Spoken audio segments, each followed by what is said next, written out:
Sur les étendues sauvages et arides d'un grand causse de Lozère, Léo cherche le loup. Il rencontre une bergère, Marie. Il est nerveux en ce moment, c'est à cause des loups. Il a déjà subi plusieurs attaques, alors vous pensez? Je suis même pas sûre qu'il ira encore au loup, mais avec les randonneurs, qu'est-ce qui est chiant?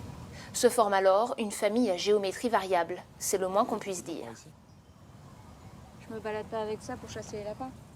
Alors j'ai vu le loup, moi aussi, et il m'a plu ce loup, peut-être un petit peu moins que le précédent film d'Alain Guiraudy, L'inconnu du lac, qui était splendide, solaire. C'est un film super revigorant, enthousiasmant, frais, qui est à la hauteur de son titre, Rester vertical, qui est quand même un titre qui laisse un infini de possibles ouverts et qui en même temps a une force comme ça de fierté et d'affirmation. Arrête de fuir.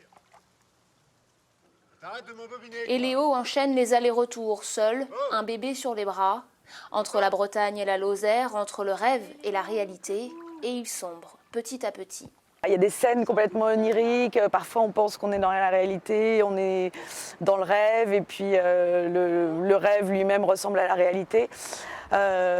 C'est beau, c'est drôle, c'est extrêmement surprenant et c'est très très fort il y a une frontalité en fait dans le film, dans la manière d'aborder tout et en particulier le sexe. C'est un peu au cinéma ce que l'origine du monde de Courbet était à la peinture d'une certaine façon. Il y a d'ailleurs un plan qui reprend quand même explicitement le tableau. Il y a beaucoup de lignes pures dans ce film, en tout cas au début, et très vite pourtant ça va zigzaguer, ça va serpenter. C'est une métaphore, je pense, assez belle, l'idée que certes des familles très carrées, avec un papa, une maman, des enfants, peuvent exister, mais qu'à côté de cette géométrie très carrée, très droite, d'autres formes familiales peuvent exister, et des formes, dirons-nous, plus zigzagantes, moins droites, moins carrées, avec des pères bisexuels, élevant seuls leurs enfants, sans domicile fixe, et pratiquant la sodomie avec de vieux monsieur pour les euthanasier, puisque finalement c'est ça le pitch du film.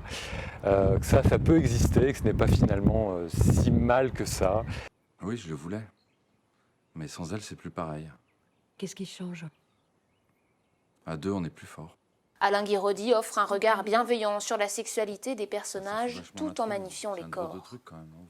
Tout le geste de Guiraudy, c'est pas seulement de faire exister ces corps devant la caméra, mais c'est de leur donner une dignité, une force, une présence comme ça qui inspire le respect, qui les fait exister, mais vraiment au sens fort et politique et héroïque un petit peu du terme. On se perd parfois peut-être un peu en chemin, mais la fin du film est absolument magnifique, très belle, très mystérieuse. Elle délivre un peu peut-être la morale de ce film, l'idée qu'on peut finalement tenir debout, même en faisant des pas de côté, même en ne marchant pas forcément très droit.